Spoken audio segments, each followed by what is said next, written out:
Hey, hey, hey! I'm here, Narsha, and I'm actually here with a guest from over the pond. JHow is standing here with me. And JHow, you've been in the crowd now for the last couple of games. How is it different from being backstage or at the analyzing desk? It's different, a lot different. We hear a lot of what's going on, but you can feel the energy, the crowd's crazy, and there's a lot of Swedish fans here because every time Fnatic does something, the crowd's going wild. Yeah, definitely. We just saw Dignitas win one game, though. This is the final in the winners bracket. 1-1, best out of 5. Do you have any predictions for us? I wish I did. It's just every time these teams play each other, I have no idea. I'd say track record, Dignitas, but for some reason, the way that I've been talking to Fnatic, the way that I've seen them play in scrims, I think Fnatic has a chance, and I believe Fnatic can pull this one off. Yeah, and especially as you mentioned, they're on the home turf now. This is their place, and like, someone they mentioned, like, if they see Baker lift that trophy one more time, it's gonna tilt them. So yeah, I have high hopes for them now. But looking at the tournament overall, like, how do you like the setup, like with the group stages, best out of 2? Like, how do you think that worked out? From a competitive standpoint, the round robin tournament is probably the best thing that we've ever done. I think from a competitive standpoint, every team gets to play every team. Nobody can say it's the bracket, it's anything. I think it also created a lot of excitement too, because it's just 2 games and then you go. So I think that leading into the Dreamhack Summer, the bracket stage on the weekend, probably the best thing we've ever done. Yeah, it's been great for us viewers too, like counting the points and what happens if this guy beats this with how many points. Yeah, it's been a great experience, and being here at Dreamhack, seeing like the crowd and everything, there's really, really good vibe going on there. And we also have show matches after like each day is done, and tonight you're gonna cast show matches. What are we gonna see tonight? Well, it's reverse draft, so I'm hoping some troll picks are coming out. I wouldn't be surprised if we see some Murky. I'm hoping I finally get my Butcher.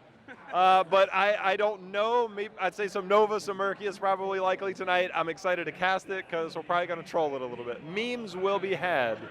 And we do love memes.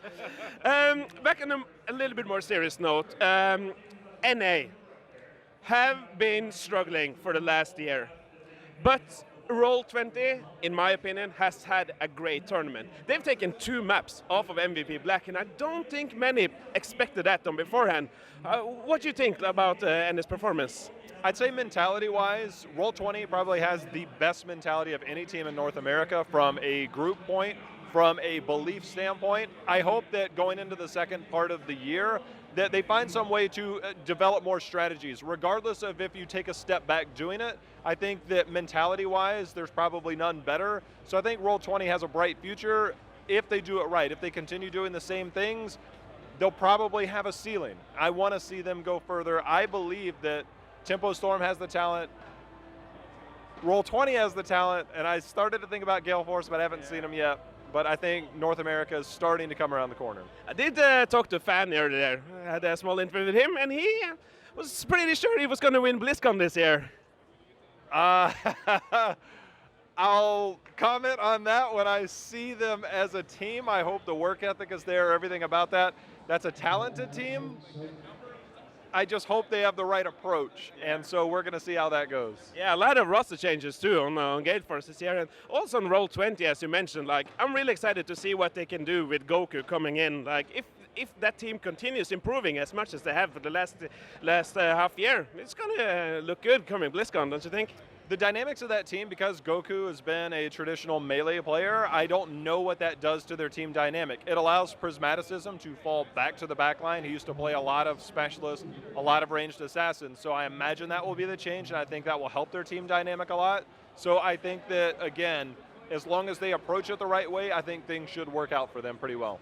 Yeah, I think so too, and as you mentioned, if they get more things to play on, then like, we saw MVP Black give up Medivh Diablo in the second game here, and it was like, oh no, they got their comfort picks now, but it didn't really work out for them at all.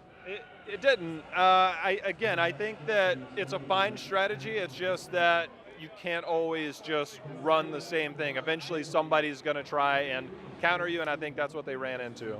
Yeah, and just like, continue talking about regions just a little bit. EU is looking really strong in this tournament, but they never have looked as strong as they do now before. Like, what do you think the reason for that is? Is EU just like is becoming stronger by itself? Are there other regions lacking off, especially Korea, or what do you think are the reasons? I think that, so I have multiple thoughts on this, but I'll try and sum it up.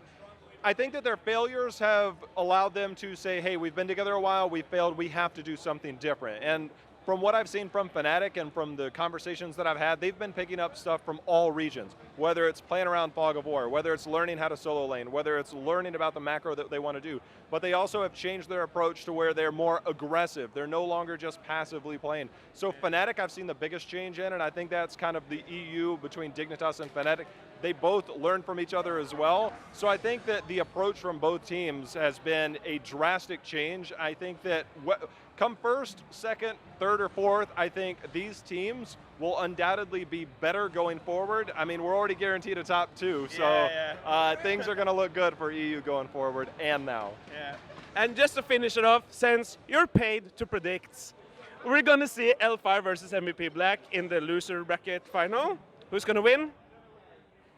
MVP Black, as long as they draft and play their game, MVP Black.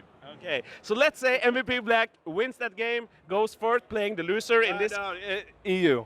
Yeah, okay. EU, baby, we got a believer over here. Thanks a lot for talking with us. Yeah, thanks for having me.